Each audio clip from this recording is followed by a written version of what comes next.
Hello and welcome to a special 10-minute review celebrating the 10th anniversary of Bioshock.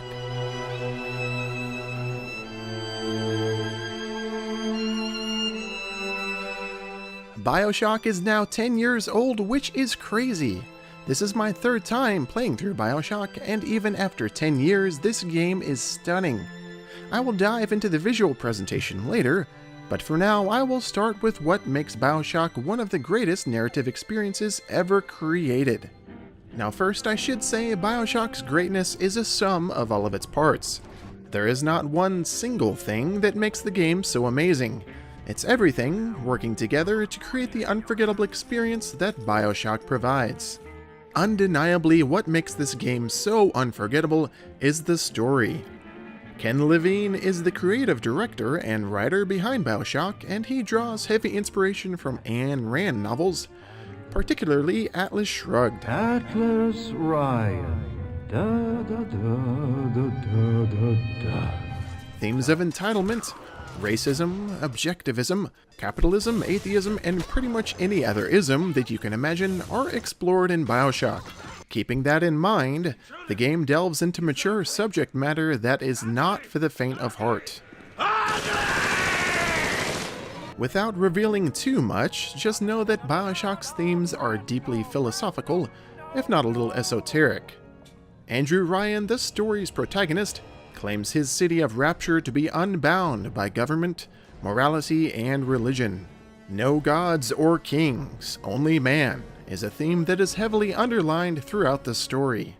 It's worth noting that the city of Rapture was obviously a complete failure, so that calls into question the reliance on man, instead of building civilizations based on faith and a structured government. And what have you built? Nothing. You can only loot and break. Was this failure ignited by the population's reliance on insanity-inducing plasmids? Or maybe the collapse of Rapture is an allegorical view on a society without God. Posing these kinds of questions and theories is an unequivocal reason why Bioshock is so fantastic. The impactful story makes you think, questioning yourself and your own morality. Now, whether the story garners conclusive emotional bearing about one's own life is, of course, entirely up to the player. Morality makes its way into gameplay elements as well, which is why the game received quite a bit of controversy around its release in 2007. The game gives the player the choice of saving or harvesting characters known as Little Sisters. These Little Sisters are the byproduct of terrible experiments and mental conditioning. Whether the Little Sisters are lost to the horrible atrocities of Rapture, or if there is something worth saving inside of them, is up to the players to decide. Being evil and harvesting Little Sisters grants short-term benefits in obtaining more Atom, but saving them may be better for the player in the long run, especially if you favor your morality. Thank you for reminding me that the light of the world has not yet been snuffed out. Yeah, like I said earlier, there is a lot of really mature stuff in this game. If I didn't pay more than The Atom you gain from Little Sisters can be used to buy more plasmids and gene tonics. Now, plasmids are pretty much like the Force. They give you the ability to lift or launch objects, shoot flames or lightning from your hands, or summon a bunch of murderous bees, which is exactly like Star Wars. All in all, there are over a dozen plasmids that you can use, giving players tremendous freedom of choice and the ability to strategize for combat scenarios. Gene tonics are also useful during combat, granting players damage or health boosts, or even improving your odds when hacking safes or hostile turrets. Even though this was my third time playing through Bioshock, the combat still feels fresh and varied. Freedom of choice and gameplay variety are at the core of the Bioshock experience, and these are the reasons why the game is so much fun. The unique possibilities of each encounter are only limited by your own imagination. Of course, it also helps that the actual gunplay feels fantastic. Weapons have a satisfying feeling of recoil, and successfully lining up accurate headshots takes skill and finesse, making the gunplay feel challenging but also rewarding. Besides the excellent feeling gunplay, the weapon selection is another positive of Bioshock. Throughout the game, you will acquire quite an arsenal of varied weapons. You start off with your trusty pipe wrench, but then you can eventually find things like a crossbow or a chemical thrower. But you know me and shotguns, and boy is the shotgun in this game a doozy. What makes the shotgun better, though, are explosive rounds. Different ammo types can be found throughout Rapture, or you can craft them. Bioshock features light crafting elements, meaning junk you find and collect when exploring can be crafted into more useful junk, like armor-piercing rounds, explosive buckshot, or even liquid nitrogen for your chemical thrower.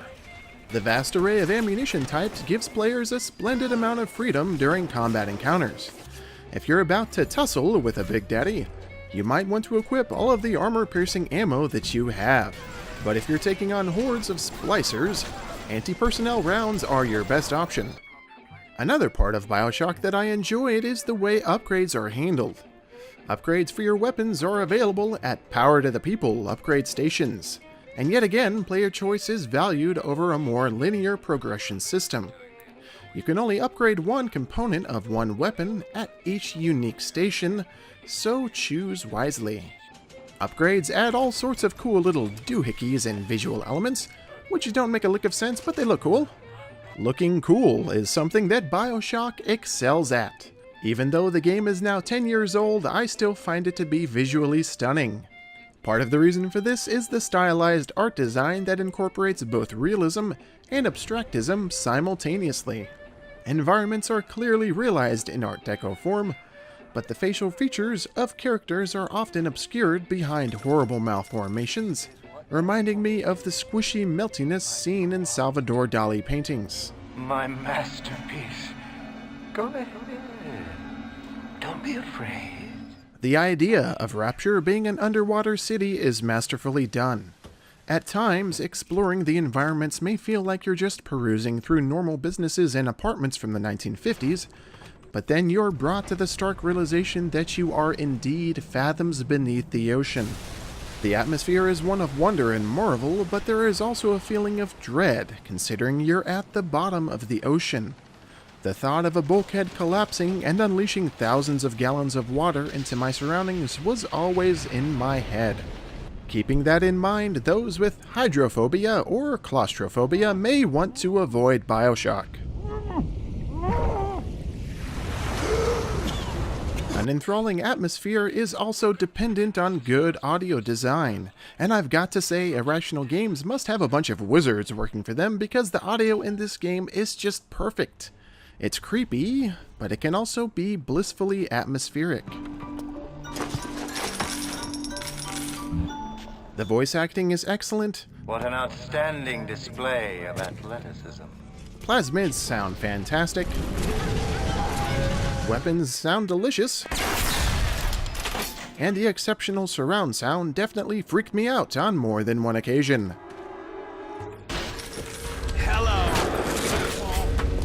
The original music, composed by Gary Skyman, is also superb. Licensed music also complements the atmosphere with selections from Bing Crosby, Billie Holiday, and the Ink Spots.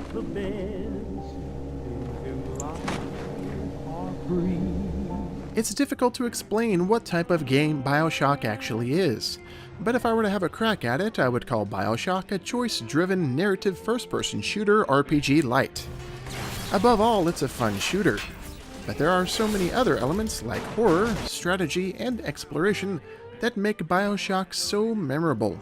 All of the handcrafted details, the visual goodies, and the outstanding audio design help make Bioshock one of the most atmospheric games in existence. It's easy to get absorbed into the enthralling world of Rapture, and quite simply, Bioshock is an artistic masterpiece. So, better luck next time. Well, there you go, folks. That's my opinion of Bioshock. Remember, if you enjoyed this review, please feel free to like it, and maybe subscribe for more content in the future. Thanks, guys.